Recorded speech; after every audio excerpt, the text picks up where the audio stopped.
اعوذ باللہ من الشیطان الرجیم بسم اللہ الرحمن الرحیم وَإِذَا أَذَقْنَا النَّاسَ رَحْمَةً مِّن بَعْدِ ضَرَّاءٍ مَّسَّتْهُمْ إِذَا لَهُم مَّكْرٌ فِي آيَاتِنَا، اور جب ہم لوگوں کو رحمت کا مزہ چکھاتے ہیں اس تکلیف کے بعد جو ان پر آ گئی تھی تو فوراً ہی وہ ہماری آیات کے بارے میں سازشیں کرنے لگتے ہیں۔ پہلی امتوں میں بھی ایسا ہوتا رہا ہے، اور حضور صلی اللہ علیہ وآلہ وسلم کی بعثت کے بعد اہل مکہ پر بھی چھوٹی چھوٹی تکالیف آتی رہی ہیں۔ جیسے روایات میں آتا ہے کہ آپ صلی اللہ علیہ وآلہ وسلم کی بعثت کے بعد مکہ میں شدید نوعیت کا قحط پڑ گیا تھا۔ ایسے حالات میں مشرکین مکہ کچھ نرم پڑ جاتے تھے، حضور صلی اللہ علیہ وآلہ وسلم کے پاس آ کر بیٹھتے بھی تھے اور آپ صلی اللہ علیہ وسلم کی باتیں بھی سنتے تھے، مگر جو ہی تکلیف دور ہو جاتی تو وہ پھر سے اللہ اور اس کے رسول صلی اللہ علیہ وآلہ وسلم کے خلاف سازشیں شروع کر دیتے۔ قُلِ اللَّهُ أَسْرَعُ مَكْرًا إِنَّ رُسُلَنَا يَكْتُبُونَ مَا تَمْكُرُونَ۔ آپ صلی اللہ علیہ وآلہ وسلم کہیے کہ اللہ اپنی تدبیروں میں کہیں زیادہ تیز ہے، یقیناً ہمارے فرشتے لکھ رہے ہیں جو کچھ بھی سازشیں تم لوگ کر رہے ہو۔ هُوَ الَّذِي يُسَيِّرُكُمْ فِي الْبَرِّ وَالْبَحْرِ، وہی ہے جو تمہیں سیر کراتا ہے خشکی اور سمندر میں۔ حَتَّى إِذَا كُنْتُمْ فِي الْفُلْكِ وَجَرَيْنَ بِهِمْ بِرِيحٍ طَيِّبَةٍ وَفَرِحُوا بِهَا، یہاں تک کہ جب تم کشتیوں میں ہوتے ہو اور وہ چل رہی ہوتی ہیں انہیں سواروں کو لے کر خوشگوار موافق ہوا کے ساتھ، اور وہ بہت خوش ہوتے ہیں۔ جاءتهم ريح عاصف وجاءهم الموج من كل مكان وظنوا انهم احيط بهم، کہ اچانک تیز ہوا کا جکر چل پڑتا ہے اور ہر طرف سے موجیں ان کی طرف بڑھنے لگتی ہیں، اور وہ گمان کرنے لگتے ہیں کہ وہ ان لہروں میں گھیر لیے گئے ہیں۔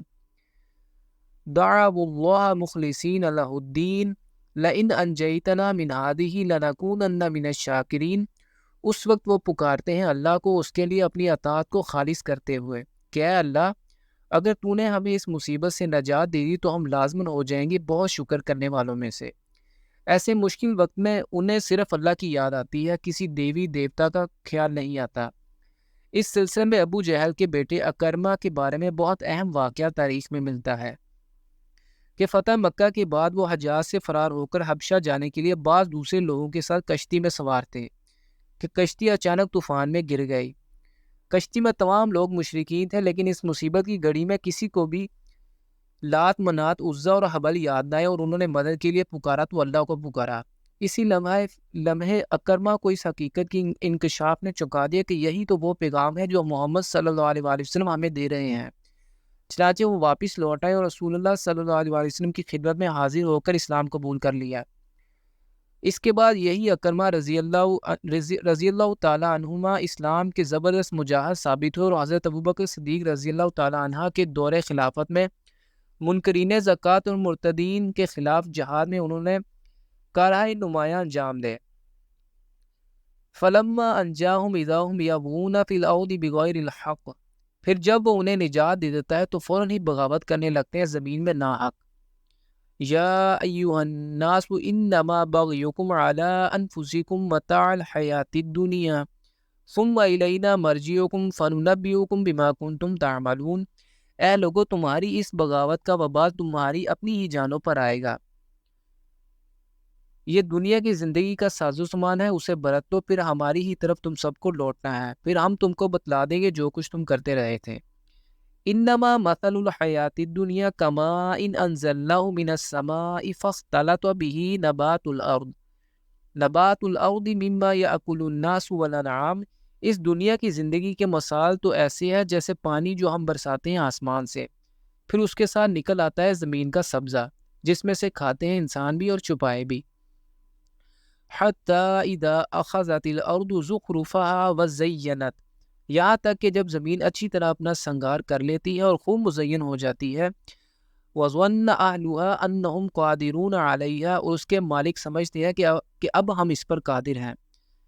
أَتَاهَا أَمْرُنَا لَيْلًا أَوْ نَهَارًا فَجَعَلْنَاهَا حَصِيدًا كَأَن لَّمْ تَغْنَ بِالْأَمْسِ، تو اچانک ہمارا ایک حکم آتا ہے اس کھیت یا باغ پر رات کے وقت یا دن کے وقت، اور ہم اسے کر دیتے ہیں کٹا ہوا جیسے کہ کل وہاں کچھ تھا ہی نہیں۔ كَذَلِكَ نُفَصِّلُ الْآيَاتِ لِقَوْمٍ يَتَفَكَّرُونَ، اسی طرح ہم اپنی آیات کی تفصیل کرتے ہیں ان لوگوں کے لیے جو غور و فکر سے کام لیتے ہیں۔ وَكَذَلِكَ نُفَصِّلُ الْآيَاتِ لِقَوْمٍ يَعْلَمُونَ، اسی طرح ہم اپنی آیات کی تفصیل کرتے ہیں ان لوگوں کے لیے جو غور و فکر سے کام لیتے ہیں۔ واللہ یدعو الی دار السلام ویہدی من یشاء الی صراط مستقیم، اور اللہ بلا رہا ہے تمہیں سلامتی کے گھر کی طرف، اور وہ ہدایت دیتا ہے جس کو چاہتا ہے سیدھے راستے کی طرف۔ للذین احسنوا الحسنی وزیادہ، جو لوگ احسان کی روش اختیار کریں گے ان کے لیے حسنہ یعنی بلائی ہے اور مزید بھی۔ ولا یرحق وجوہہم فتر ولا ذلہ، قطر ولا ذلہ، اور نہیں مسلط ہوگی ان کے چہروں پر سیاہی اور نہ ذلت۔ اولئک اصحاب الجنہ ہم فیہا خالدون، یہی ہوں گے جنت والے اور رہیں گے اس میں ہمیشہ ہمیشہ۔ والذین کسبوا السیئات جزاء السیئۃ بمثلہا، اور جن لوگوں نے برائیاں کمائی تو ان کے لیے بدلہ ہوگا برائی کا ویسا ہی۔ وَتَرْحَقُهُمْ ذِلَّةٌ مَا لَهُم مِّنَ اللَّهِ مِنْ عَاصِمٍ، اور ان پر ذلت چھا جائے گی، نہیں ہوگا انہیں اللہ کی پکڑ سے کوئی بھی بچانے والا۔ كَأَنَّمَا أُغْشِيَتْ وُجُوهُهُمْ قِطَعًا مِّنَ اللَّيْلِ مُظْلِمًا، گویا ان کے چہروں پر تاریک رات کے ٹکڑے اڑا دیے گئے ہوں گے۔ أُولَئِكَ أَصْحَابُ النَّارِ هُمْ فِيهَا خَالِدُونَ، یہی لوگ ہوں گے جہنمی، یہ رہیں گے اسی میں ہمیشہ ہمیشہ۔ وَيَوْمَ نَحْشُرُهُمْ جَمِيعًا ثُمَّ نَقُولُ لِلَّذِينَ أَشْرَكُوا مَكَانَكُمْ أَنْتُمْ وَشُرَكَاؤُكُمْ، اور جس دن ہم ان سب کو جمع کریں گے پھر ہم کہیں گے ان لوگوں سے جنہوں نے شرک کیا تھا کہ کھڑے رہو اپنی جگہ پر تم بھی اور تمہارے شریک بھی۔ فَزَيَّلْنَا بَيْنَهُمْ وَقَالَ شُرَكَاؤُهُمْ مَا كُنْتُمْ إِيَّانَا تَعْبُدُونَ، تو ہم ان کے درمیان رشتے منقطع کر دیں گے اور کہیں گے ان کے شریک ان سے کہ تم ہم کو تو نہیں پوجا کرتے تھے۔ فَكَفَى بِاللَّهِ شَهِيدًا بَيْنَنَا وَبَيْنَكُمْ إِن كُنَّا عَنْ عِبَادَتِكُمْ لَغَافِلِينَ، بس اللہ کافی ہے بطور گواہ ہمارے اور تمہارے مابین، ہم تو تمہاری اس عبادت سے بالکل بے خبر تھے۔